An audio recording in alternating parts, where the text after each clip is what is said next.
What's going on, guys? So to get ready for Godzilla Destroys the Marvel Universe, in this one we're going into all the different Marvel Godzilla vs. one-shots that we've covered in 2025. So this includes Godzilla vs. Fantastic Four, vs. Hulk, vs. Spider-Man, 90s X-Men, your 2000s New Avengers, as well as Thor. But also, here's the thing. Throughout this, I definitely go back and forth on whether some of these stories are connected or not, because some of the one-shots have very direct references to the others, while other ones don't acknowledge the others at all. So I'll be pointing those out along the way, in addition to sharing my thoughts. So with that said, if you're enjoying these videos, be sure to drop a like, subscribe if you're new to the channel, and don't forget to hit that bell up top to get all notifications. Alright, so hopping right into Godzilla vs. Fantastic Four. This takes place in your mid to late 60s, not long after Fantastic Four issue 50, and we'll talk more about that as the story continues. Just know at this point, the Fantastic Four has had their powers for quite a while, but right now we pick up with the team at the Baxter building, rushing to the Fantastic Car, after getting the news over the radio about Godzilla making his way to New York. And as they make their way, we're given a brief flashback that shows us there was another attack before this in Tokyo. And though the Fantastic Four tried to make it out there to help, they weren't able to arrive in time. But before they arrived, the Dr. Daisuke was able to defeat Godzilla by using a device he created called an oxygen destroyer, though this came at the cost of his own life. And for a while, it was believed to have been a permanent solution for stopping Godzilla, at least until Godzilla was heading towards New York. And as the Fantastic Four gets ready to confront Godzilla, there are a couple things I want to point out here, with the first being all of the lightning that's filling the sky, because we'll find out in a moment why that's the case. But I also want you to keep in mind that in most cases when Godzilla shows up, there's a reason behind it, which usually goes along the lines of Godzilla restoring the natural order of whatever world he's being depicted in. But in the here and now, when the Fantastic Four gets ready to face Godzilla, everyone here, except for Sue, everyone here is like, oh, this is going to be quick work. But in Sue's case, her first thought is that she doesn't want what happened in Tokyo to happen here. But with everyone else, Reed, Ben, Johnny, they're all just like, this is going to be quick. So Ben gets the clobbering by smacking Godzilla in the eye. Sue joins in with her force field blasts. Johnny comes through with his fireballs. As Ben continues to clobber, Reed stretches himself out to make a huge fist that he's most certain will be the final hit to take Godzilla down. And their combined efforts are enough to knock Godzilla off his feet, which at first has been like, okay, this monster looks a lot tougher than what it actually is. But just after this, Godzilla charges up, just before blasting them with his atomic breath, or heat ray as it's called in this issue. And just in the nick of time, Sue's able to protect the team by using her invisible shields, which prevent this moment from being the shortest Godzilla versus we've ever seen. And next, as Godzilla makes its way into the city, the Fantastic Four kind of has this moment where they're like, yeah, yo, we almost died just now. Because even with that shield taking everything Sue had to hold up, these guys were still hit hard. So it's a good thing that Sue's the only one that wasn't overconfident going into this. But right now, as much as Reed would like to recommend that they go somewhere and recover and undergo treatment for radiation exposure, he knows that right now they just don't have the time. Because with Godzilla having already reached New York, he's just walking through buildings that haven't been fully evacuated yet. So next, Reed calls down the Fantastic Car from its holding position, and he lets the others know that he has an idea. But it's not going to be easy, and the cost may well be catastrophic. And when he says this, Ben notices that they're heading back to the Baxter building. So Reed tells them that his plan is to take the entire New York State power grid and feed it into the Baxter building. So when Godzilla takes the building down, it'll neutralize him. And Reed understands with how little time they have, this is basically a death sentence because he'll still be inside the Baxter building when it goes down. So right away, everyone in the first family's like, nah, we can't let you do that. So everyone starts making suggestions on how they could help. Because Ben's strength will surely come in handy when the building starts to drop on top of Reed. Sue can use her force fields, Johnny can melt away some of the debris, but even still Reed tells them no because he doesn't want them to risk their lives. But Sue makes an even better point here, and really it's more than one. Because for starters, they don't have time to argue about this. And secondly, her, Johnny, and Ben, they would much rather all four of them pull this off together and have the possibility of survival than to have Reed do it by himself with the guarantee of a fatal outcome. So Reed reluctantly agrees, and they get to work. So they time it just right with Ben and Reed creating contact between the electrical mains and the interior building supports, while Sue waits to the last minute to release the charge, with Johnny letting them know when Godzilla's close. And it all comes together because as soon as Godzilla hits the building, he gets hit with a full New York State power grid, which takes a lot out of him. And it takes a lot out of the Fantastic Four too. But as they climb up out of the wreckage, Reed notices that the rain and the lightning has stopped. But he's not sure if that was something that was connected to Godzilla. But they find out pretty soon, because next Ben points out what's happening with the skies now, with the lightning being replaced with flames. And the last time they saw something like this was when the Watcher was trying to disguise the Earth, and hide it from Galactus. And this has them like, wait, okay, that can't be the case, because the Silver Surfer is no longer the herald of Galactus, which right here gives us a direct reference to Fantastic Four issue 50, when the Silver Surfer tried to drive Galactus away from Earth, which didn't work out since the Surfer is greatly underpowered in comparison. And this eventually led to Galactus removing the Silver Surfer's space-time powers. Since the Surfer would no longer be his herald anymore, Galactus saw no need for the Surfer to have the ability to roam the galaxies. But perhaps what this issue was most well known for was the Watcher's plan to send Johnny to the other side of the universe to retrieve the Ultimate Nullifier, which is a device that has deleted empires and is capable of erasing the entire universe out of existence, as well as the person who's using it if they're not capable of locking in, because with a slight drift of the mind, the user could be nullified along with whoever or whatever they use it on. And at the time in Fantastic Four issue 50, this was what was used to deter Galactus. So it's heavily implied that in this universe, there are a lot of events that played out the same way that we saw them on Earth 616. So now with the Fantastic Four seeing the skies filled with fire, this reminds them of what they saw just before the Herald of Galactus arrived. But they know it's not the Silver Surfer since he no longer holds that position. So right away they're just like, this has to mean Galactus is back. And not just that, but he's also got a new herald. And this is where we see the new Herald of Galactus is now King Ghidorah with the power cosmic. And at first, the team doesn't really realize how cooked they are in this moment. And I mean, it's like they know they're outmatched, but they don't know by how far. At least not until Norrin Radd, the Silver Surfer, shows up. And he just gives it to them straight. He's like, yeah, you guys don't have a chance. And neither do I. And the Surfer, he came here because he sensed a disturbance and to witness the coming of King Ghidorah, but also by using his cosmic senses, he's able to see King Ghidorah's memories and tell the Fantastic Four the story behind it becoming Galactus' new herald. Because the Surfer says here, my cosmic senses can scan the memories of this creature. It's an unspeakable destructive force, a being of pure malice, relishing only in death and chaos. And the moment Galactus encountered King Ghidorah, the last one left on the planet after the creature itself destroyed its own world, was also the moment Galactus found a herald capable of taking Earth. This creature now has one mission: to destroy we who defend this world, so that Galactus can consume our planet unopposed. So after hearing this, Sue suggests that the Surfer takes on King Ghidorah, but once again the Surfer's like, nah, that's not gonna work, because he tells her no, the unbridled power of this herald is leagues above my own. It would destroy me as easily as it will you. And right there, when Ben and Johnny are like, we can't give up, we can work together, we can do this. And it's right here where the Surfer takes the together part that Johnny mentions. And he's like, perhaps we can get through this if I share my power cosmic. So right there, Ben's like, yeah, that's more like it. You make me cosmic and we'll team up. And the Surfer just continues to float right past him while saying, no, you misunderstand. We are not the right people for this fight. We cannot take down King Ghidorah, but Godzilla might.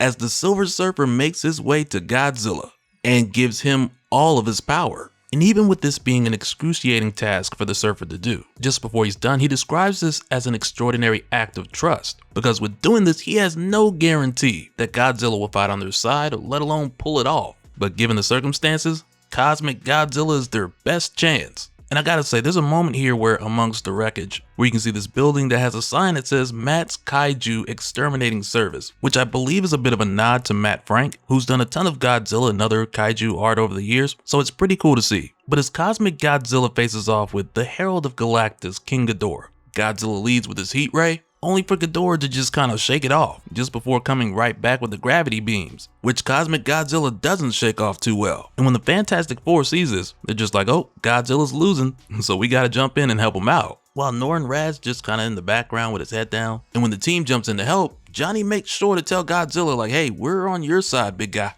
So it's like he's trying to make sure Godzilla knows they're fighting with him, not against him. And the big guy picks up on that pretty quick. And now with Johnny firing alongside with Godzilla, this is where we start to see King Ghidorah get taken back. And when Reed slingshots Ben, which I'm pretty sure is their first time trying this on this Earth, and it turns out to be a maneuver that works very well here too. And with all these attacks combined, together they manage to knock King Ghidorah back. But the longer this fight goes, the more of New York is getting destroyed. So the Fantastic Four's got to come up with something to end this quick. So when they regroup, they end up putting together a plan, which is basically to distract King Ghidorah long enough so that Godzilla can get in an unexpected hit. But with the creature having cosmic awareness, that makes it pretty tricky, because it's not like they can go invisible and it wouldn't know where they were. And so with Reed noticing that the creature demonstrates moments of being distracted, Sue suggests that she tries her experiment with Ben. And it's basically a scenario where, because Sue's able to make things invisible by bending the light around them, instead of using this to make something or someone invisible, the plan or her experiment would be essentially to use her power to bend light and project a huge hologram. And that's what she ends up doing with Ben. So while he appears to be giant sized, this hologram would just mimic his every move. And when they go for it, it takes all four of them to pull it off. But it ends up working and getting King Ghidorah's attention. But even still, it's funny how they put all of this together. Because first you have Reed, who's providing a platform so Sue and Ben can get in position. Ben's doing the motion capture, if you will. Sue's providing the projection. And Johnny's just flying around imitating Ben's voice. And as you can imagine, this huge projection is a lot of stress on Sue, especially with everything that's happened up to this point, so it's not like she can hold this up forever. And fortunately, she doesn't have to for too long, because right after King Ghidorah goes for the fake thing, it's soon after attacked by something very real and new coming from Cosmic Godzilla. Because we're told here, behind King Ghidorah, Godzilla blends his heat ray and power cosmic together, forging a weapon with power enough to kill the gods. And in one terrible moment, Godzilla unleashes it all at his three-headed foe. And thus, Earth's found its salvation in the efforts of four remarkable heroes and in a monstrous creature named Godzilla. And following this, we get a look at Reed making a research log entry, where he puts together what he believes is taking place here and what this could possibly mean down the line, with him saying, read research log supplemental. We are in a state of rebuilding. Godzilla managed to knock the power cosmic out of King Ghidorah, freeing the three-headed creature from Galactus' control. It then returned to space to voyage back to its own world to follow some agenda of its own. It is, as yet, impossible to say. For its part, Godzilla returned to the ocean and perhaps unexpectedly surrendered the power cosmic back to the Silver Surfer. I can, however, draw conclusions from known data. We know Galactus is still out there somewhere, and we know he has designs on devouring this world. His herald failed, so we must presume we've at least bought ourselves some time before he returns again. But as we've learned, it may take a monster to stop a monster. A Godzilla versus Galactus battle now seems inevitable, and if it is, can any of us hope to survive it? So yeah, with how this ends, it's implied that we may get a version of that at some point down the line.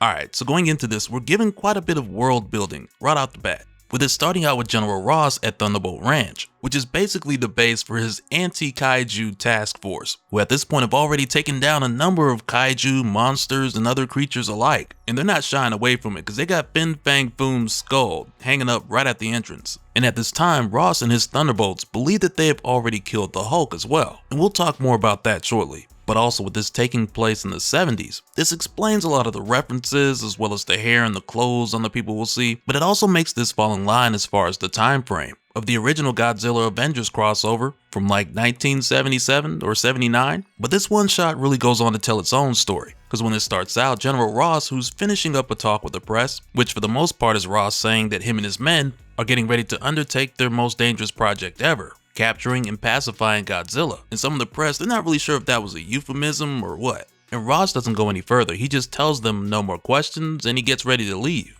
But when he does, he's followed by a journalist, Jackson Giles of the Daily Bugle, Texas, who asked the general if he had any comment for the Americans who think the Hulk is still alive. So Ross lets him come along, and he tells this guy, Thunderbolt Ranch extends down into the ground, almost 80 stories. And there's national secrets, eggheads, and monsters that I hope will never see the light of day. But the Hulk is deader than Elvis. The 1980s are just around the corner, but Thunderbolt Ross is still taking care of business, which from here takes us down under the ranch, where we find Dr. Bruce Banner as well as Dr. Demonicus. And what's interesting about this guy is he originated in the Godzilla comics that Marvel put out in the 70s, where he was mainly known as a villain who made a ton of monsters who Godzilla killed. But before that, he was just known as geneticist Dr. Douglas Beerley, who heavily focused on the relation between radioactivity and mutation. So it's really interesting to see him working with Banner, even though these guys play very different roles here. Because for the most part, Dr. Demonicus is in charge of cleansing these abominations. And when it comes to Bruce, we're also told here that he's been able to keep the Hulk from coming out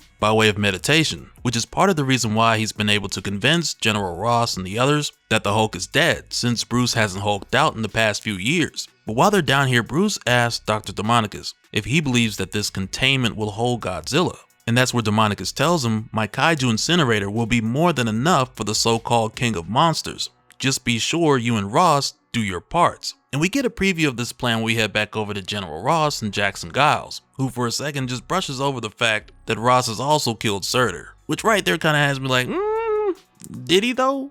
Cause I mean, he probably stopped Surtur, but I don't know if he killed him. But nonetheless, Ross goes on to explain to Jackson their plan for luring out Godzilla, which is by using some big bait, which comes by way of mind controlling Kumonga, the giant spider, to web down and torture Mothra, in hopes of having Mothra's loud shrieks of pain compel Godzilla to come to the rescue. So as this is happening, Dr. Banner tells Dr. Demonicus, surely there's a less cruel plot to lure Godzilla here. And there's a reason why Banner cares so much for Mothra that we'll find out about as this continues. But Dr. Demonicus goes on to say, as Doc Samson's over here in the corner chilling, but Demonicus goes on to say, you radiate weakness, Banner. All these abominations must be cleansed. My control of Kumonga may not last long, but the cries of Mothra will be too much for Godzilla to resist. They've shown some camaraderie in the past. And that's when Bruce is like, what happens when Godzilla's off the board? What will you do then? And that's where Demonicus tells him, look at me. Look what this war has cost me. My body has been desecrated in this fight. I am hollowed out from within. These kaiju have utterly destroyed me. Be grateful, Banner, that you have no idea what it's like to be a monster. And it's like, man, this guy has no idea how much Banner knows. And we're all finna find out in a minute. Because the next thing we see is that this plan has worked. The cries of Mothra, they've got Godzilla's attention. So Godzilla's inbound now. But the crazy thing is, and this is really just brushed over here, but the crazy part about this is that we get this quick moment where this pilot is shooting at Godzilla just before he's smacked out of the air. And when this happens, they're like, Stearns is down. Repeat, call sign leader is down. Send medics. And right there, it's like, oh man, they had Samuel Stearns flying into the danger zone. But now with Godzilla inbound, General Ross tells the pilot, who's also named Samson, to get the civilian reporter to safety just before he jumps out the chopper and tells Banner to meet him in the barn. Because inside, the two of these guys are getting ready to pilot their mechs. And it's like inside, the lights for Ross, his are red, Banner's, his are green. So it's like right away you get the reference. And they're not just any mechs, but rebuilt Mecha Godzillas that have been vastly improved by Tony Stark. So now they don't have to remote pilot them. And there's a moment here where it's like rest in peace to Tony Stark because he was crushed by Godzilla. And it's like, man, Tony, you can finally rest now. But as soon as Banner and Ross engage Godzilla, he hits Banner with his atomic breath. And General Ross just uses this opportunity as a distraction so he can send off a missile attack. And with this happening so close to the base, everybody underneath is getting shaken up. And while some of these guys are in fear for their lives, knowing that it's possible they could get trapped down here, Demonicus is just like, perhaps we'll die today, but we're dragging Godzilla to hell with us. And it's like, hey man, if that's how you feel, speak for yourself. But what they end up doing next is using the control device to get Kumonga to leave Mothra alone and go after Godzilla by way of webbing up Godzilla to help General Ross. But this doesn't work out too well because when Ross gets a little too close, Godzilla uses his tail to smack General Ross right into Kumonga, which now has Ross screaming Thunderbolt 1 to Thunderbolt 2, calling out the Banner to get back in the game because he can't do this alone. And just seconds later, Godzilla is able to stand up and just tear Kumonga's webs off of himself, even though they're as strong as steel, only to then quickly disarm Banner, literally, and beat him with his own arm, just before he turns around and hits Ross with the atomic breath. So now the general's just screaming out to Demonicus, saying, Demonicus, do something. This monster is taking out both of our Broncos. You said you had a failsafe. Time to empty the gun, Doc. And this is where things start to get crazy. This is where we get the first big twist. And I guess because it's Demonicus, it's not that much of a big twist if you already know what he's about. But it's here where he tells Ross, yes, it is time for me to do something. It's time for me to pay everyone back. The monsters and the men who have brought me to ruin. I have waited a long time to gather all my enemies in one place. We have been hunting kaiju for a long time. Godzilla can't be controlled. But if I told you how I plan to kill him, you would have never let me. You see, I have been slowly breaking down the bodies of the monsters in my quote-unquote incinerator, but I've also been creating life. It's a new monster, one that will cull the kaiju forever, and rather than a constant war for dominance, we will simply have one single dominant ruler. And it's right there where Ross goes off, because he's like, damn it, Demonicus, what the hell kind of claptrap are you spewing? If you hornswoggled me? And I'm just like, hornswoggled? Do people talk like that? Like, I don't know, man, that's borderline, hey, yo. But as Demonicus was explaining all this, both Banner and Ross were able to see what's going on. And that's where Banner's like, this thing isn't a kaiju's sarcophagus, it's an egg, and it's hatching. And when this thing just leaps to the surface, we're introduced to it as Hedorah, the horrible amalgam of monsters. As Demonicus goes on to say, I've spliced the most deadly and robust traits of all the kaiju we've slain, from Fin Fang Foom all the way down. Death will be our salvation. Hedorah will be a scourge, but he will be the only one. I will have restored balance to the planet. My creation will be more than enough to take down the so-called king of monsters. And now with Hedorah going straight for Godzilla, in the scuffle they hit Bruce's mech, which is already damaged, so he's not able to eject, leaving him trapped inside with the monsters crushing the hull. And it's right here where Bruce just says, I want to live. So for the first time in years, he lets the Hulk take control. And once again, this is like your 70s talking Hulk. So the guy is quite the chatty patty. He's got a lot to say. Because right out the gate, he's like, Hulk hates robots, Hulk hates bugs, Hulk hates slime monsters, most of all, just before he punches Hedorah. Then he goes on to say, puny Banner hides with stupid yelling mustache man. Banner works against Hulk with thunderbolts. Hulk hate puny Banner.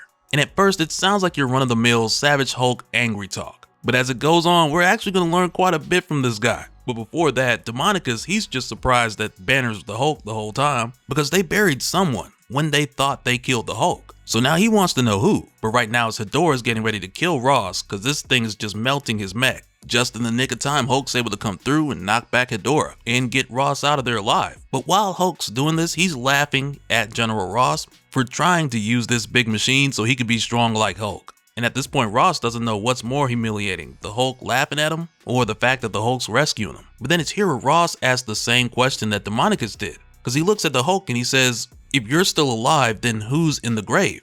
And this is where the next twist comes around. Because the Hulk tells him, Hulk not the monster, Banner is. Banner always blames others for his problems. Bicycle Boy Rick Jones was his patsy. Now Ross, shut up and watch. As Hulk goes on to leap back into the fight. But yeah, before we just brush over that, it's crazy. But Hulk just basically told us that this Bruce Banner framed Rick Jones and used him as a fall guy to fake the Hulk's death. And that's just crazy that he would do the kid like that. But right now, as Hedorah's going for Godzilla, Hedorah's winning because Godzilla can't heal as fast as his creature is dissolving him. So Hulk comes in with a punch, only for it to burn his hand. And this is where Demonicus is like, Hulk, you small-minded dolt.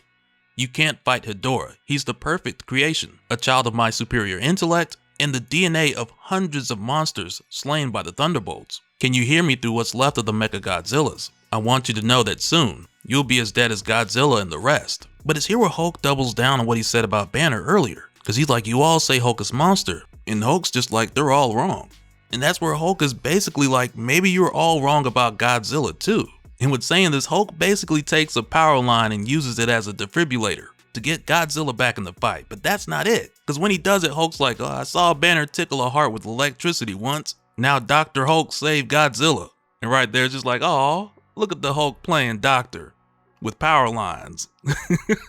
But that's not it, because just after the Hulk does this, he lets his blood pour into Godzilla's wound. And as soon as that happens, it's like, oh boy. Because right away, Godzilla's eye opens up and it's glowing green. And before you know it, Godzilla hulks out. And it's crazy because now he ain't got the baby arms no more. And you know what I'm talking about, because before he had the extra medium arm length, but not no more. And it's funny because as Godzilla just towers over Hedorah, this dude is just looking in the camera like, man, can you believe this? And then bam, Godzilla hits him with a right, followed up with the atomic breath. And it's like, okay, we got Scrapzilla out here now. But right after that, when Godzilla really lets loose with the hulked out atomic breath attack, this destroys Hedorah. And the remnants that are left of this creature, they fall right into the open bunker doors at the Thunderbolt Ranch and right on top of Demonicus, burning him alive. And just after, we see the Hulk head back over to Killmonger and Mothra to help free them because Hulk knows what it's like, or better yet, Hulk knows the pain of being used by humans. So he frees the both of them so they can go on their way. And when they're out, when it's just Hulk and Godzilla, Hulk is just like, he knows he's the strongest one there is, but he doesn't want to prove that today. And just after that, both of their gamma rages subside, so Hulk turns back into Bruce, and Hulkzilla turns back into Godzilla. But even now, this isn't quite over yet, because the next thing we see is Ross confront Banner about setting up Rick Jones to be the Hulk, which basically led to the Thunderbolts killing Rick, who again was just a kid. And then when Godzilla sees Ross pointing the gun at Bruce, Godzilla gets defensive, because remember, Bruce is the monster, not the Hulk. Or at least that's what Bruce and the Hulk go back and forth on quite a bit on this world. So right here, Bruce just tells Ross, I wouldn't make Godzilla angry. We monsters stick together, Ross. And again, Bruce goes back and forth with the Hulk on who's actually the monster. So he tells Ross here, I don't have any choice about the monster in me, but you can give up yours, Ross, if you're strong enough. And this whole time, Godzilla's looking like, man, give me one good reason to do a spinning tail whip and smack you in the orbit. I dare you. Because Godzilla's got that eye on Ross. He's waiting for it. But with how this ends, Ross doesn't do anything, and the last thing we see just before this closes is what looks to be a piece of Hedorah on Ross's hand just before this ends. Alright, so going into this, we pick up with Peter not long after the Secret Wars event from 1984, with him still trying to figure out the new suit, and of course with him being completely unaware that it's alive. And throughout this one shot, there's going to be a number of X-Men, Avengers, and Hulk references that are tying these different Godzilla one-shots together, which is crazy. But starting this out, we pick up with Peter going up against Shocker, and since he's recently come back from Secret Wars, there's a few moments here where he thinks back to picking up the new suit, and how when he came back, he noticed a number of quality of life improvements in comparison to rocking his original red and blue suit. And this includes things like it being able to make its own webs, being more durable, not bunching up in the crotch, and also being able to transform into civilian clothing with just a thought. But also around this time, Peter and Felicia Hardy were teaming up a lot. Like they were basically in a full-blown relationship at this time. But even with this alternate story doing its own thing, there are a lot of references here that line up with the main Marvel universe. And we're also told here, much like in Peter Parker's Spectacular Spider-Man, when Felicia went to undergo the process to get superpowers so she would no longer be a liability to Spider-Man, this also gave her bad luck powers. And it wasn't until the procedure was done when she found out Wilson Fisk was behind it. So in this story, much like on Earth 616, when Peter came back from the Secret Wars event, back to the new and improved Felicia, Peter didn't pick up on a lot of these changes right away because of his focus on his new suit and the number of strange events leading to him discovering that it was a living symbiote. And aside from this, as we're just skimming through the events in Peter's life, we're also told about Peter working at the Bugle and competing with Eddie Brock at the Daily Globe,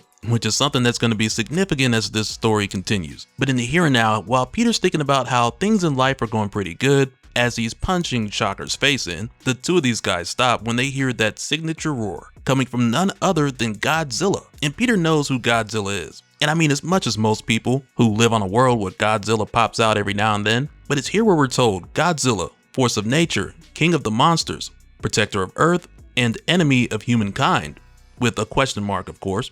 But it goes on to say Godzilla is as enigmatic and mysterious as its origins. But one thing is for certain, whenever it makes a soldier into the Big Apple, utter devastation follows in its wake. And as soon as Spider-Man and Shocker see Godzilla, Peter's like, hey, you want to call a timeout? And Shocker's like, good idea. But then Peter webs Shocker to this building with a note attached that says Copper Top for pickup, signed Spider-Man, and he just takes off. And it's really like, wow, Peter, you're gonna web this man to a building in the middle of Godzilla's rampage. That's kind of messed up. And as Peter swings into action, he says here, the last thing I remember hearing of Godzilla was when it tangled with the Hulk. That's punching way above my weight class. There's no reasoning with it, no talking to it. I can only hope to help some civilians while we wait for the Avengers. Looks like it's searching for something. And we're also told here what Peter is saying is referencing Godzilla vs. Hulk issue 1, which we covered not too long ago. And in case you missed it, I got the link for you in the description. But if you've seen it, you already know. You already know what I'm thinking. But as it turns out, Godzilla doesn't get too angry in this issue. So who knows if that was something just for that one time. We just gotta wait and see. But in this moment, as Godzilla's making its way downtown, walking fast, faces past, in its own bound, to Peter's home. So it's like Godzilla too close to home, or Godzilla don't step on my home. You guys give me some titles in the comments. Like, what would you call this moment for Peter? But as soon as he sees Godzilla heading for his apartment, at first he's like, okay, great. The Park of Luck even attracts kaiju. But then he notices that MJ's there. And really, she came by to surprise Peter. Because prior to this, she'd been gone for some time. Because MJ, she's basically had every job you can imagine in the Marvel Universe. Though this time specifically, it was for modeling. But nonetheless, when Peter sees her, he just tells her to jump, so he can catch her and get her out of there just in the nick of time. And when this happens, it flows seamlessly into MJ telling Peter that she had known for some time that he was Spider-Man. So it quickly turns into a case where Peter's like, you know? And MJ's like, I've known for years. I'm a model, not an idiot. And when Peter's able to swing her to safety, this leads to yet another canon event, which I mean isn't quite a canon event, though I wish it was, because it's here where MJ finds out about Peter and Felicia. Because as soon as he sets MJ down, Felicia comes in, and she's like, I saw that monster demolish your apartment and thought the worst. Are you injured, lover? And MJ's just like, lover? And it's a lot like what happened on Earth 616, minus Godzilla. So instead of us getting the whole thing where Felicia's getting ready to leave and the symbiote pulls her back, MJ and Felicia are here arguing over Peter while Godzilla's closing in. So Peter's just like, okay, let's take a step back and make proper introductions later when we're all not going to die. But MJ and Felicia are just like, no, we got time now. And for a second, Peter's thinking, I don't know what's scarier, getting caught between these two or facing the King of Monsters. But right after that, he's like, actually, it's a no-brainer. So he tells Felicia to get MJ to safety while he distracts the big guy. And the only plan Peter really has right now is to distract Godzilla and lure it over to the west side, with Peter saying that there's less over there to wreck, which kind of sounds like a diss to the west side. But Peter's pulling out all the stops here. He's singing and swinging, he's quipping and thwipping, and Godzilla definitely follows. But Peter's not exactly sure why. He doesn't know if it's the Parker luck or what. And we'll talk about why Godzilla's following him in a moment. But right here, when Godzilla closes in and lets out that iconic roar at a close distance, this basically hits the symbiote like a sonic attack, which causes the symbiote to leave Peter. Much like the bell tower at Our Lady of Saints Church, though a lot more painful. But also when the symbiote leaves Peter, this is where he notices it screaming in pain, which is how he discovers that it's alive and that he brought this living alien creature to Earth from another world.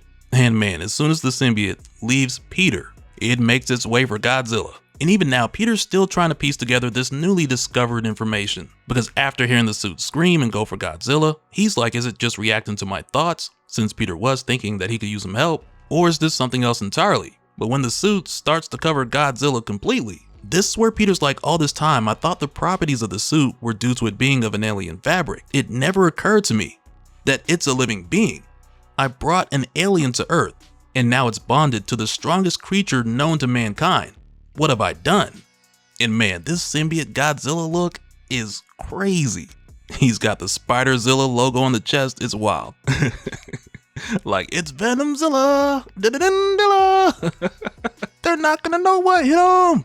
Okay, let me stop. But this leads to a crazy sequence of events, with it saying here, what have you done, Peter Parker? One innocent mistake on a planet across the universe has consigned the Earth to destruction.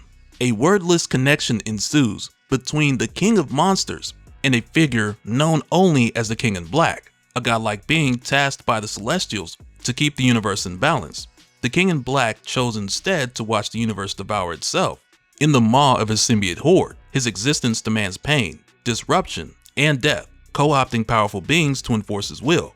So basically, when the symbiote bonded with Godzilla, this made a direct connection to Noah where they could see each other. And even though no words were exchanged, it's implied that Noah would like to lead Godzilla down a path that would lead to a very different version of King in Black. And you know, normally I would say, with Godzilla seeing Noah, this has to mean like Godzilla's like, oh, nope, we need balance, you gotta go. But instead, this takes us down a path where there's an emphasis put on Godzilla's main focus being Earth. Because it goes on to say here, but the King of Monsters has demands of its own, instinctive, unspoken. An 80,000-ton surgeon, Godzilla awakens only to excise the Earth of the cancers that plague it. The arrival of the alien symbiote very much required its attention. So again, this is why Godzilla chased Peter and the symbiote, because the symbiote does not belong on Earth. But nonetheless, with symbiote Godzilla on the loose now, there's a moment here where it's just out of control, because as Godzilla's being shown what we briefly saw, it's like Godzilla's mind is drowning in symbiote consciousness, while on the outside the creature's just reacting to anger as the symbiote tries to take control of Godzilla's body. So it's total chaos right now. But the funny thing is, down on the ground, with MJ and Felicia trying to help people, we get this moment where MJ tells Felicia to grab those civilians the way she grabs her ill-fitting jumpsuits, while Felicia's telling the civilians to hurry and follow that completely average box dye redhead. And it's just like, man, they're going after each other in the middle of a symbiote Godzilla attack. Like, if this is the end of the road, I'ma have the last word. But in Peter's case, to protect his identity from everyone else, he's just taking some clothes that were hanging outside, which he did as soon as the symbiote bonded with Godzilla. But this leads to Peter having to go and figure something out, because as the minutes go by, symbiote Godzilla is only growing stronger. And at this point, after some time has passed, the military stepped in, but they're not doing well at all. And at the same time, we're told here that it could be a lot worse. Because again, Godzilla's fighting the symbiote from taking full control, so for that reason the destruction is crazy, but not as crazy as it could be. Because if symbiote Godzilla wanted everyone dead, he could just hit that atomic breath along with Spider-Man's ultimate from Marvel Rivals, and that would be it. But at this point, after some time has passed, Peter comes back with a fresh suit, as well as Shocker's gear. Because with Peter noticing how Godzilla's roar got the symbiote off of him, he just figured like, okay, I'm gonna modify Shocker's gear to match the frequency of Godzilla's roar, crank that up and use it on symbiote Godzilla in hopes of it removing the symbiote like earlier. So that's what Peter does here, and he makes a Steven Spielberg reference by saying E.T. go hell, you know, cause the symbiote's an alien and all that. And I mean, on one hand it works to get the symbiote off of Godzilla, but at the same time, MJ and Felicia are watching from afar Like, is that your man with the corny jokes? Like, on second thought, you can have him. And they're just going back and forth, which is pretty funny here. But after Peter delivers this hit, which again successfully removed the symbiote from Godzilla, when he does, it destroys the gear and it sends Peter free falling. But as Peter's going down, to his surprise, he is then caught by Godzilla. And it just has Peter like, man, I wish I had my camera, because this picture would have definitely made the front page of the Bugle. But this moment of relief is quickly interrupted, because now the symbiote, which is way more powerful than it was when Peter had it, since it's bonded with him and then Godzilla, Peter notices that the symbiote has risen well above his weight class. And when Peter sees this, he's just like, hey, take it from here, big guy. And he just swings right out of there. Because it's going to take a lot more than what Spider-Man can offer to stop what the symbiote has evolved to at this point. And fortunately, the King of Monsters is no stranger to evolution. And that's where Godzilla charges its atomic breath, grabs the symbiote by the tongue, and just blasts it into smithereens. And it's almost like as this portion draws to a close, I'm not really sure if that's a good thing. And we'll talk more about why in just a moment. And with this leading to ash falling all over Manhattan like snow, there's a moment here where Godzilla gives Spider-Man this look. And Peter already knows. So he's just like, you don't have to tell me twice. All future spider suits will be made in the USA by me.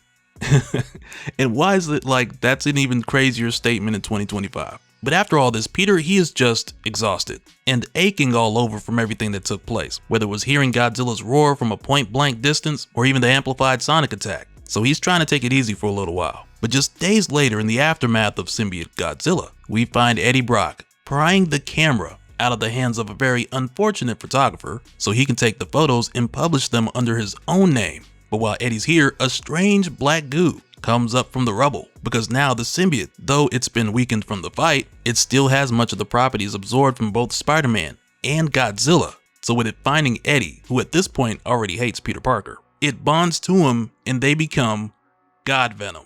And now it's just like, man, I need more. Alright, so going into Godzilla vs. X-Men, this starts out at the Imabari shipyards in Japan, where the mutant Sunfire, also known as Shiro Yoshida, is taking on the power of Godzilla by himself, which isn't going too well at the moment. With this being Godzilla's third attack within a matter of weeks, there's a connection to these locations that we'll talk more about in a moment, but we're also told here it had been years since Godzilla had been sighted. The people of Japan hoped it was gone for good. Sunfire had almost felt insulted for never having had the honor of facing the unstoppable King of Monsters in battle. Now he regrets being such an arrogant fool. And right there, it's like throughout these one-shots, we've seen a lot of Godzilla's history that's taken place on this earth over the past decades, so you can kind of imagine for Sunfire, he's probably been dreaming of fighting Godzilla his whole life, only for this fight to end with the destruction of another Suganai Robotics manufacturing facility. So as a result, this leads to Sunfire suggesting that they seek assistance from Professor Charles Xavier. So they hop on a call, they show him the footage, but they also have both Dr. Valerie Cooper and Henry Peter Gyrich here, who are both from the Commission on Superhuman Activities, which has been a thing since Uncanny X-Men in the mid-80s, with the Commission on Superhuman Activities, or the CSA, being comprised of your best and brightest from the National Security Council, the CIA, the FBI, as well as the military. But these are the two people you more or less expect to see, because when Valerie shows up, it's usually something related to a concern of the growing population of mutants and superheroes, and in the case of Gyrich, he's usually investigating something abnormal or enforcing policy on either the X-Men or the Avengers. But as you would expect, the Commission on Superhuman Activities, they're just acting as a liaison between the United States and the Japanese government to allow the X-Men to step in and help. And now the other person in this meeting is Mr. Kaneto, and I believe that's pronounced just like the filmmaker Kaneto Shindo, so I'm just gonna go with that. But right away, Mr. Kaneto, he wants whatever assistance that's coming from Xavier and the X-Men to be something that hits Godzilla hard. He wants them to use force, so the way he sees it, that's all the creature knows, so that's how they have to respond. But after Xavier's seen the information and he's seen the footage on the previous attacks, he notices that Godzilla's been attacking in a pattern, which implies that there's some sort of logic or reasons to its motivations. And this has Gyrich responding like, oh, so Xavier, you're making excuses for the monster. So Xavier tells him, I can't condone or condemn what I don't understand. And that's where Valerie puts it together and she's like, okay, so Charles, because it shows reason, you hope it can be reasoned with. So Charles tells her, we would be remiss in not making the attempt, but should peaceful methods not succeed, the preferences of the Suganai CEO can also be served. And that's when we head over to the Danger Room to see what Professor X is talking about. And with this taking place in the 90s, You of course have all the X-Men in their 90s uniforms, which are just the best. But right now in the Danger Room, the X-Men are training to see how they might fare in a fight with Godzilla if the negotiations don't work and they have to take him head on. So to do this, they basically spec their exercises to match the information they were given about Godzilla. And this is where we see like Cyclops' optic blast, it's barely able to penetrate the anticipated density of Godzilla's hide, and there's even a moment here where Storm makes a comment about Godzilla's atomic breath. While she's stopping a blast of fire with a tornado, she's like its emissions are more than just fire, there's a radioactive component to them. So in other words, what they're doing here isn't exactly a one-to-one comparison. And when Charles gets here, he tells them, the Commission on Superhuman Activities has accepted our assistance. Dr. Valerie Cooper and Henry Peter Gyrich are drafting formal arrangements with the Japanese government. So Scott's like, in downloading our exercise data into a central Shi'ar processing hub is part of your informal plan, but the professor stops him right there. And he tells him, I truly desire a meeting of the minds with the creature if possible, Scott, but we should also prepare to confront Godzilla on its terms. So Scott's like, yeah, that's easier said than done when your opponent is over 100 meters tall. And that's where the professor's like, I imagine it is fortuitous then that we are working on getting taller. Which is funny he should say, because when we head over to the CSA storage depot in Colorado, it's here where we find one of the X-Men's most talented thieves breaking in to acquire something that's going to give the X-Men a huge advantage. And as it turns out, that someone is Gambit, and that something is the Super Adaptoid, which was created by Advanced Idea Mechanics, who built it using unstable molecules in a portion of the Cosmic Cube. But at this time, Gambit's like, it's usually easier to get in than it is to get out. But fortunately, as part of the bigger plan, Gambit also has some pin particles with him. And after this, days later, when we head back over to Japan, we get a look at what seems to be Godzilla getting ready to attack another Suganai manufacturing facility. But Godzilla's really just watching and waiting, and we'll see what he's waiting for in a moment. But it also says here, they don't stop. They never stop. They hunt Godzilla, they hound Godzilla. Every step they take is always a step towards self-destruction. The King of Monsters defends itself. They escalate. They escalate. Godzilla obliterates. They protect each other by harming the monster and its kind. But in the name of security, they threaten the safety of all. And always, always, they escalate. And this is exactly how it plays out. Because next, when we overhear a conversation translated from Japanese, which really seems more like the company's CEO yelling at employees, but he says here, the parts lost in Godzilla's attack were substituted by our partner in America. Production is being completed at an offshore site, and the manifest will be delivered in 2 more days. And surely enough, 2 days later, when that ship arrives, it has Trask written on it. And just to be more specific, much like we were just told, they will always escalate and Godzilla will obliterate, and how they won't stop hunting Godzilla or hounding Godzilla and his kind for the sake of safety, it's set up to show us how similar the Japanese approach to fighting Godzilla and the different monsters is to the Americans' approach for fighting mutants. And so now, after Godzilla's attack, this has caused the Japanese to collaborate with the Americans. And so now that they're sharing notes, the results are crazy. But at this time, you also have the X-Men who are arriving. And when they get here, Hank puts the Blackbird in hover mode just before joining the others in a mind link. Because right now, you even have Gambit who's like, really wish we just took it to Godzilla without all this. So Cyclops tells him, we lack the time to train for fighting at giant size, Remy. Mind links the X-Men are used to.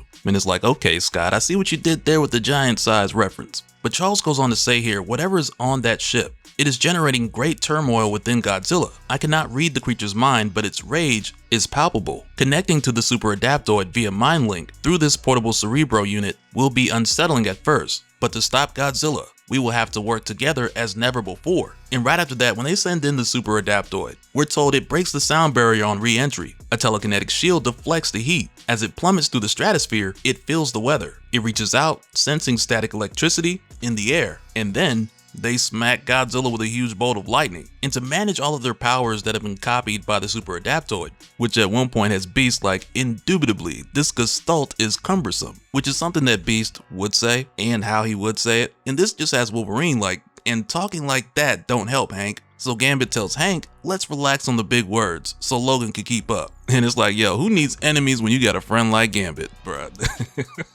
He did Logan dirty. But to manage all their powers through the Super Adaptoid, Xavier just has each of the X-Men function through him so they can all operate as one. And now that they're here, Sunfire reaches out and he asks like, hey, are you guys sure the Super Adaptoid can handle Godzilla's onslaught? Which right there is like, okay, Godzilla versus Onslaught confirmed. Well, no, Charles tells Sunfire that it most certainly can, because the Super Adaptoid has also absorbed size-altering PIM particles. And with seeing this, for whatever reason, this just has the intro to Spectre-Man playing in my mind right now, cause that show is a classic. And he used to get big and fight monsters all the time. He's probably the reason I liked Power Rangers when they came out.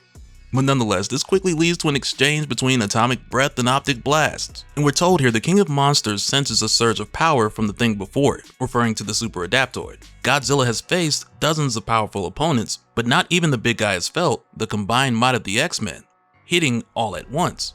But even now, as Xavier is trying to communicate with Godzilla, with him realizing Godzilla's mind doesn't communicate with words, and instead more so emotion, Xavier sees that Godzilla has this unparalleled level of rage, and he knows that the X-Men are not his enemy, and that they're only an obstacle. And right now, even with Beast being linked with the others, he still has a channel linked to the Blackbird's sensor ray, which makes sense because someone's got to be aware of what's going on outside, as far as what's going on around the Blackbird. But right here, Beast reads that there's massive mechanical activity being detected inside that cargo ship. And right here, Charles is like, danger. They always escalate. It poses a danger. It must be destroyed. And man, this is where we find out what Suganai Robotics has been working on with their new American partners from Trask Industries. Because when this thing breaks out of the cargo ship, it's here where they get their first look at the Tri-Sentinel Mecha Kaiju, which is not only modeled after a bunch of monsters that Suganai Robotics had already defeated, like Biollante, Batra, and Fire Rodan, but after partnering with Trask Industries, it now includes patented Sentinel robot technology, so it can be a counter threat to both monsters and mutants alike. So yeah, seeing the Tri-Sentinel Mecha Kaiju pop out, it's crazy, but it makes sense with how we're shown that both the Japanese and the American companies have been doing the same thing. Because prior to this, they both had their countermeasures for either the monsters or the mutants. And now that they've come together to build this Tri-Sentinel, this forces the X-Men to pick a side. So they end up siding with Godzilla, which makes sense because at one point Gambit is even like, I'm pretty sure nothing coming out of a ship that says Trask on it is going to be friendly to us. And as the fight goes on, you have the people below from the factory who are terrified and running for their lives. And really the reason why they never evacuated is because they thought the Tri-Sentinel would provide them safety. But once again, when the company escalates things towards Godzilla, it puts everyone in danger. And with Xavier and Jean scanning the minds of the people below, they sense fear, anger, insecurity, doubt. And among them, there's also the CEO of Suganai Robotics, Mr. Kaneto, who's going to play a very important role pretty soon here. But with the X-Men helping Godzilla fight the Tri-Sentinel, Xavier notices that Godzilla understands that they're trying to help. And it goes on to say here, Godzilla senses impending triumph, but more. There's a sense of pride and accomplishment, a moment of satisfaction. Their fear grows, their hate grows, they make bigger weapons. But if after all this time, there's one thing that Godzilla has proven, it is that no one is bigger than the King of Monsters. And it's right there where the X-Men are holding the Tri-Sentinel, where Godzilla just blasts this thing with the full brunt of his atomic breath, and the Tri-Sentinel is done. And for a moment here, we're told another battle ends, another battle won. But the war won't be won until the reason for the fighting ends. And this is where the X-Men land the Blackbird and they come down. And we're also told, and it can't end so long as humans like this continue acting the way humans like this do. But would ending the life of one human really make a difference? Because right now, Godzilla's like, I'm not done. I'm going for the CEO. So the X-Men rush over to help Mr. Kaneto, as Charles tries to reach out to Godzilla and stop him. And telepathically, Charles says here, Godzilla, no.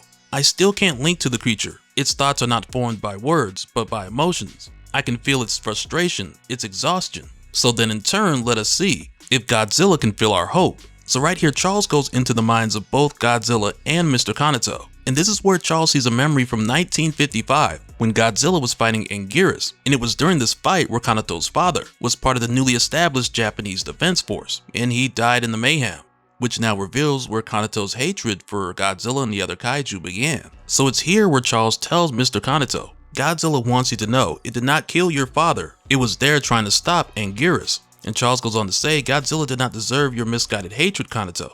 But the way he sees it is like you're siding with the monster. And that's when Charles tells him if there is anything mutants can relate to, it's the loneliness of protecting a world that fears and hates us. So yeah, the X-Men, they understand Godzilla on a whole nother level. And from here, Godzilla leaves knowing the threat is over, knowing these mutants can be trusted to deter the humans who can't be, at least for now.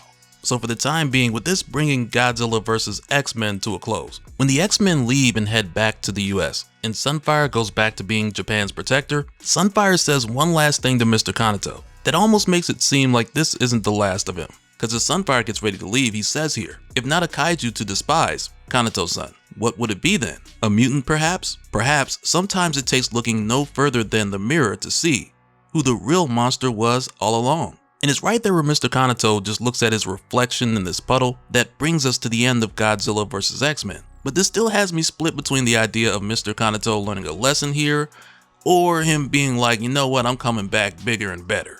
Alright, so going into Godzilla vs. Avengers, this starts out in Astoria, Oregon, in the aftermath of a very intense encounter with Godzilla, where now Maria Hill, who was director of S.H.I.E.L.D. at the time, she's letting the new Avengers have it, because much like the Maria Hill on Earth 616, this Director Hill was also against the assembling of the new Avengers, so she uses the footage of the aftermath of this encounter as a way to prove her point as to why the new Avengers aren't such a good idea. But starting with Cap, they all just come back at her like, hey, you're blowing it all out of proportion, like the place is damaged but it's not destroyed, like come on, we saved lives. But also you can tell just by looking at Wolverine, bro, that they had a rough time when all this went down. And as we jump back to the events that took place and how they unfolded, Tony's just like, you know, considering what we were up against and the size of the threat we encountered, I think we handled the situation quite well. Though really, with how this went down, this was Godzilla letting Fin Fang Foom know who the true king of monsters is. Cause as soon as the new Avengers got there, Godzilla one-shot the Quinjet, which is when Cap realized that they were outmatched and unprepared from the start. So from there, for the most part, Spider-Man went after civilians as far as getting as many people as he could to safety,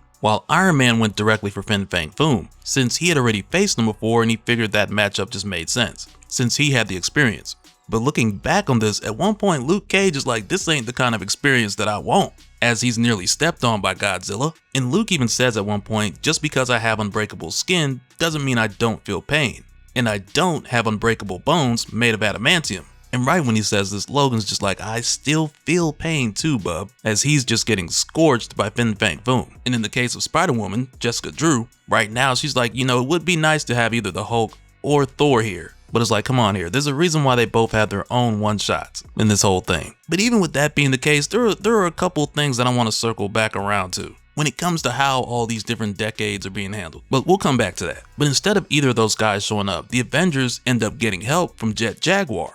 But only Tony really knows who Jet Jaguar is, so he gives everyone else here a brief breakdown by telling everyone it's okay, this is Jet Jaguar, a robot built and designed by Goro Ibuki to handle situations involving kaiju just like this. He's definitely here to help, and that's made pretty clear when they see Jet Jaguar steering both Godzilla and Fin Fang Foom away from the town and the nearby civilians. And so of course, this huge brawl between Godzilla, Jet Jaguar, and Fin Fang Foom, it had some of the heroes just standing there and watching, like with Cap trying to figure out if he's good or bad, Wolverine looking like, well, where did this dude come from? While Spidey and Luke are trying to figure out what the whole Jet Jaguar name thing's about. But I will say, for any of the classic Jet Jaguar fans, just know in this story, this isn't the actual Jet Jaguar. And we'll get into more about that in a minute. But as this fight goes on, this huge robot, who they still refer to as Jet Jaguar, gets the upper hand on Fin Fang Foom and tosses him into the bridge, into Spider-Man's web, only for Godzilla to approach behind him, while both Iron Man and Wolverine are basically like, here it comes. But with how this story is being told by the heroes to Director Hill,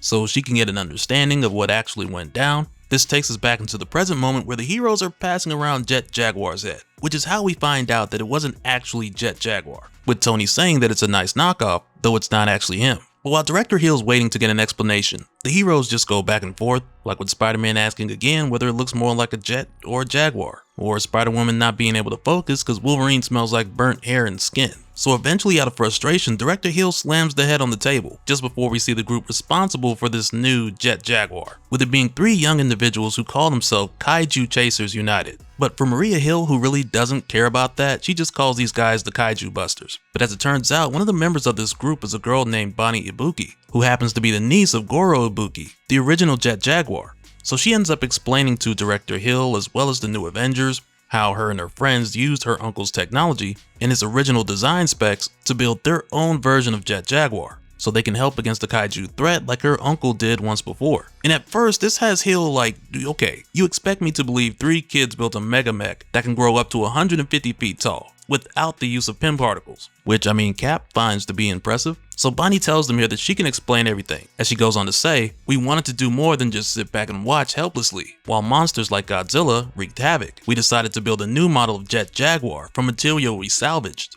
And when it was done, we were ready for action. And now the whole time they were doing this, Bonnie, she was confident it would work, though her other 2 friends, not so much. But eventually they got it up and running. But after hearing this, Director Hill, who again is trying to piece all this information together, So for her, she's like, okay, you guys put together this version of Jet Jaguar from salvaged parts, and you used it to fight monsters. But then she asked them, like, did you guys even test this thing out to make sure it worked? And I mean, in their defense, it did work up until the moment that it didn't, which from here takes us back to the moment in the story where Iron Man and Wolverine was like, look out. Because when Godzilla caught Jet Jaguar slipping, he ripped his arm off just as Fin Fang Foom was getting free from Spider-Man's webs, which then led to a very disrespectful combination of attacks coming from Godzilla, starting with him beating Fin Fang Foom with Jet Jaguar's arm, only for Godzilla to then pick up Jet Jaguar, which for some reason gave Tony the idea to get Spider-Man to web Godzilla's hand to Jet Jaguar, which I'm gonna tell you right now was not a good idea, because nothing was about to stop what was coming next. And it's funny because you see Fin Fang Foom hold up his hand and say, "No hurt Fin Fang Foom," just before Godzilla smacks him with Jet Jaguar's body back over towards the bridge. And it's a close call for the civilians once again, though this doesn't destroy the bridge. Not yet at least. But coming back to the present time for a moment, it's here where Director Hill has Fin Fang Foom in containment, and she's brought along the new Avengers as well as the Kaiju Chasers United as a courtesy while she's trying to get answers out of the big guy. And there's this force field holding him back, so Spider-Man is like, is that gonna hold him?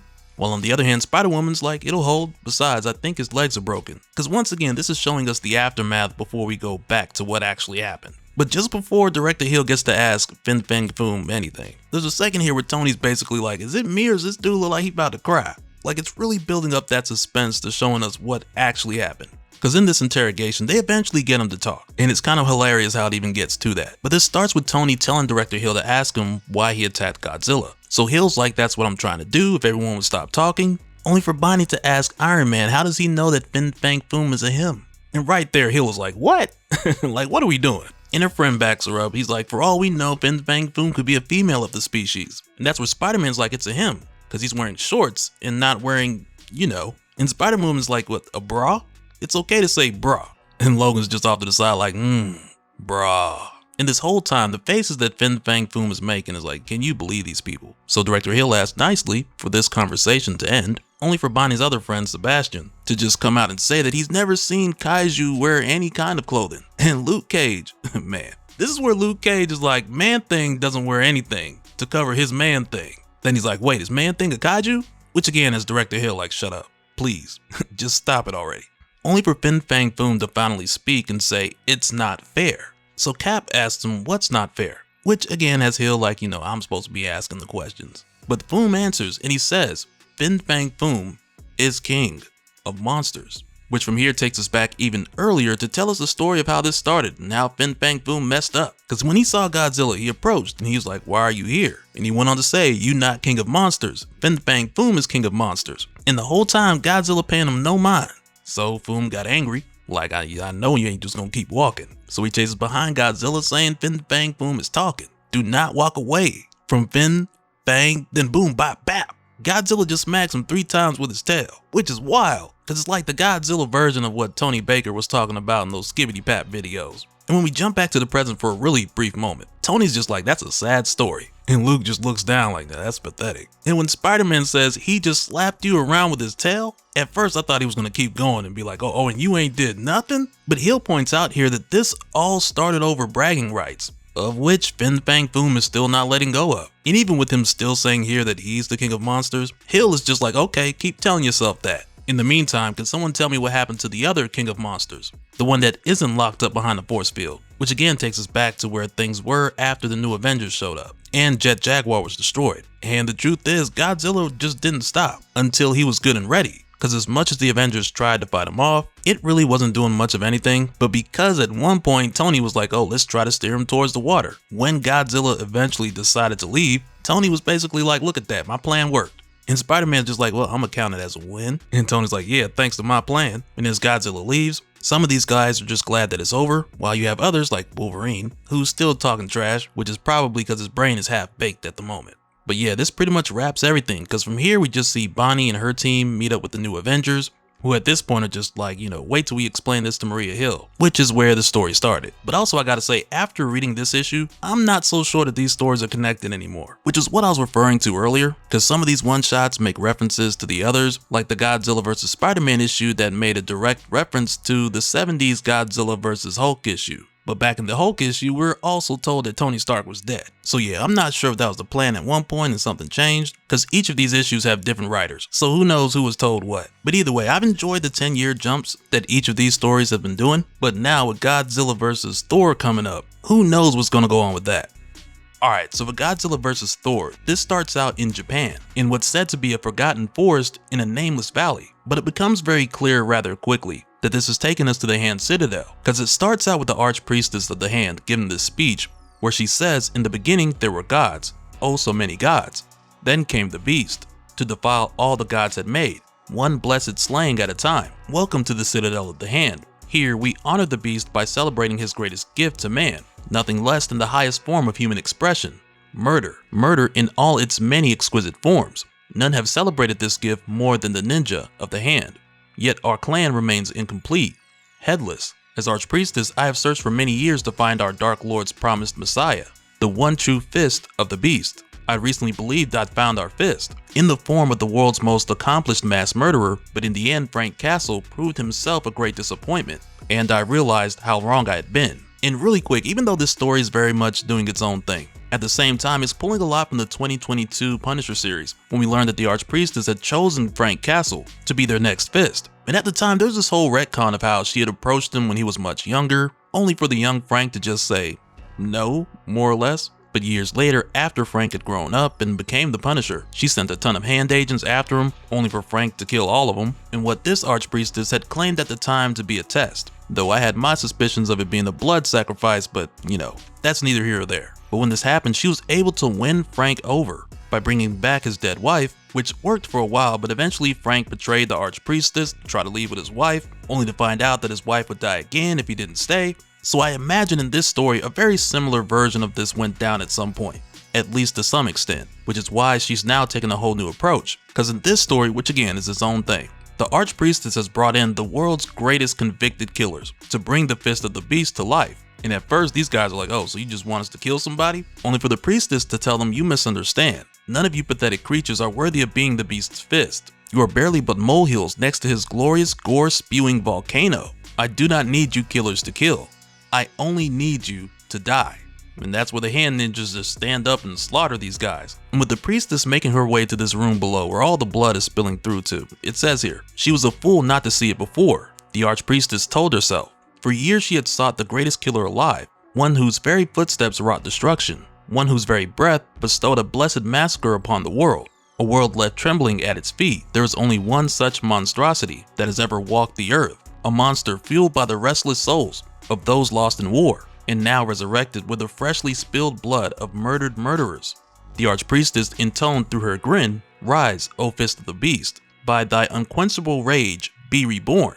Rise, Godzilla, king of the monsters, king of all killers.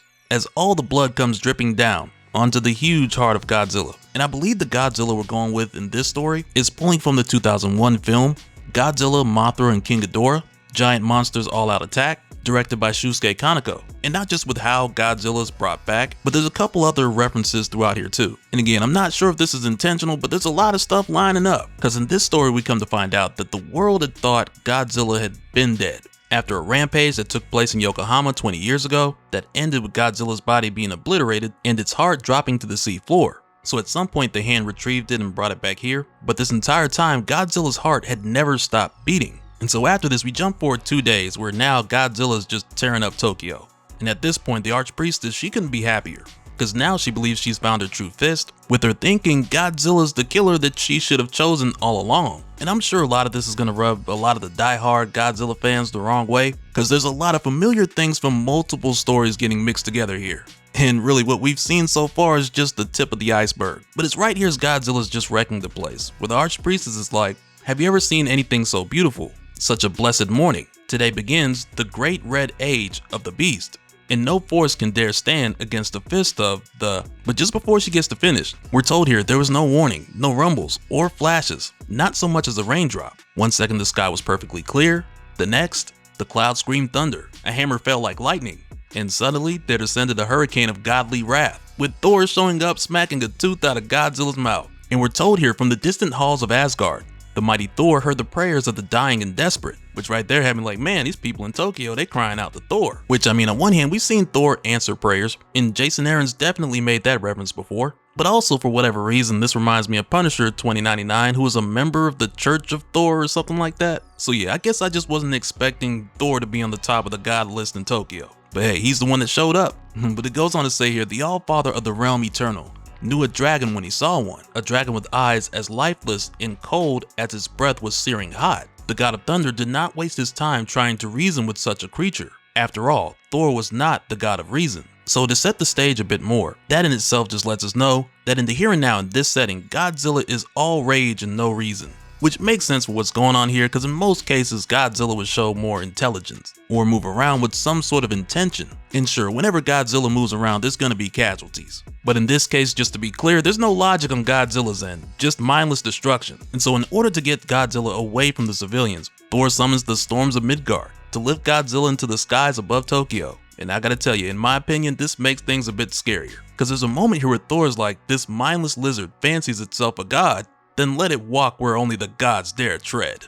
Come Godzilla, try thy luck in the heavens. So as a result, we got a full-size Godzilla just floating above Tokyo. And I mean, we got Thor throwing Mjolnir at Godzilla multiple times with lightning striking him, only for Godzilla to let off that atomic breath from the clouds, to where from this height, that beam is going across continents. And I love that Jason Aaron even acknowledges some of this here, to an extent, with it saying a blizzard of ash and godblood howled from the summit of Mount Fuji to the Arctic shores. Roars and thunders shook the land across 4 continents as the battle raged for hours. So yeah, as you would imagine, this fight's being noticed from quite far away. But also while this is happening, one of the hand ninjas asks the Archpriestess, what can they do? And she basically tells them to pray to the beast, that a god dies today. And after this, we're told here, unstoppable Asgardian versus unkillable monster, which immortal force would prevail? And either way, how long could the earth endure such a clash? And at this point now, Godzilla has multiple entry and exit wounds from Mjolnir,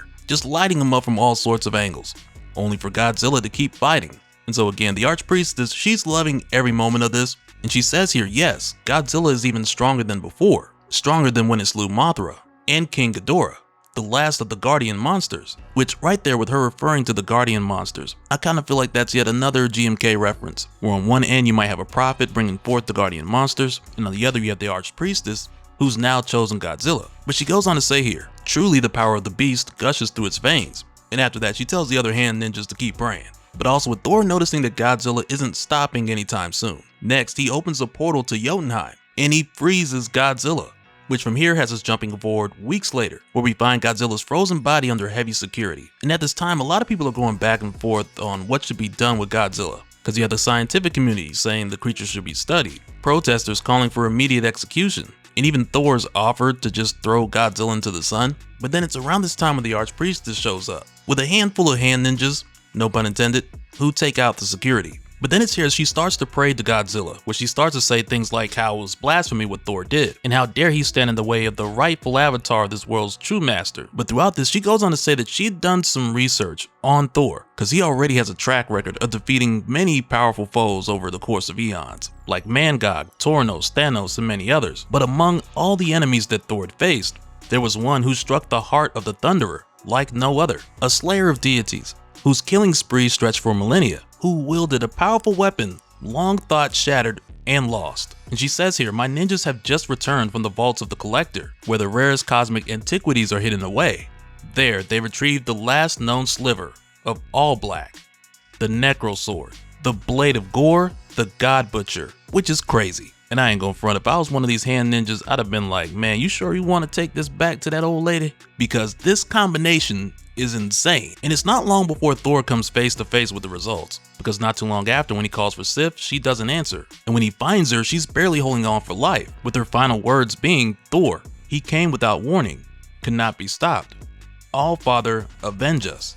Which now has Thor like, who could possibly do this to the gods of Asgard? Because now every last one of them are dead. And now this moment is followed by that signature Godzilla roar, with it going on to say, the roar rang out through the ether, a cry that chilled the blood of the almighty Thor, the roar of the beast who had torched and trampled the greatest realm of the gods, the king of the monsters, imbued with the power of gore. Behold, Godzilla, the God Butcher. their battle carved its way through the nether space between realms, tearing through branches of the world tree like a comet of Uru in black fire. The gods of Asgard were dead, but Thor had no time to mourn, no time even for thunder. 'Twas a day meant for only lightning. What went on inside the mind of the monster Godzilla? Its black eyes gave no indication of any thought beyond animal rage. But as the creature's necro breath began to obliterate entire worlds, to burn the very heavens themselves, Thor could swear he saw the monster smile. And from many leagues away, the archpriestess of the hand smiled with him. God bless the beast, she thought. God bless Godzilla, bringer of Ragnarok, the end of all gods. But right here, Thor's just like, not all of them, because he says, though Asgard be no more, one Asgardian yet lives, and when the thunder god calls for vengeance, every storm in existence must answer. And it's right here where Thor creates a superstorm, a cosmic hurricane the size of a galaxy, which is just insanely wild. And I always love seeing either Thor or Storm control cosmic weather, but what we're seeing here is insane, because this is Thor weaponizing a galaxy storm, with it saying here a cosmic hurricane the size of a galaxy. The Allstorm, a gale that threatened to tear even Thor to pieces, yet Godzilla stood still. And as Thor goes for the next attack, Godzilla just chomps down on him, only for Thor to smash his way out through Godzilla's teeth, got them all just flying everywhere, while telling Godzilla this will be the end of you on the dead homies. So now Thor knows that he's got to give it everything he's got, because this leads to him saying here, even if it means the end of Thor, Mjolnir, the full power of the superstorm, we must focus its entirety through us for one last flight. Thank you, Mjolnir, for the wonders you have shown me, my friend. Godzilla, see you in hell. As Thor channels the full power of this superstorm through himself and his hammer, straight through the beam of Godzilla's necro breath, which creates this insane explosion. And just when you think the story would end there, Jason Aaron keeps it going just to prove that Thor's not a liar. Because after this, we're told light years away the Archpriestess could feel the loss. Without a word, she walked from the Hand Citadel into the woods and was never seen again. The halls of Valhalla were filled with song and crowded with gods, as the honored slain celebrated their well-earned rest, while for others, no rest seemed imminent. And now at this point, we see Thor walking for some time through this place that might look a little familiar, just moments before he hears Godzilla's roar, when Thor's like, I hear you, beast. 'Tis this then, for eternity, so be it. And this is where we see Godzilla and Thor are actually in hell, and the fight continues between them until the end of time. And really, you couldn't ask for a better ending to a Godzilla versus Thor story than this, with us getting Godzilla the God Butcher, who is the cause of Ragnarok, which basically ties this version of Thor and Godzilla into this never-ending cycle of death and rebirth, where eventually they'll both return and the cycle will continue. And I think it's even more impressive that Jason Aaron was able to pull from pre-existing Godzilla lore and mix that together with what he's already done with Thor in a way that feels very seamless. And so following these one-shots, the next Godzilla story we got coming up is Godzilla Destroys the Marvel Universe, written by Jerry Duggan. And that one I'm really excited for because it's going to have the biggest roster out of any of these that we've covered so far. And we'll be getting into that later this month. But yeah, if you enjoyed the video, be sure to drop a like and let me know your thoughts in the comments on the Godzilla Marvel Versus issues we covered. Cause to me, between these and the different Alien and Predator Marvel series that we've got, I just think it's been fun to step outside of the norm every now and then. But let me know what you guys think.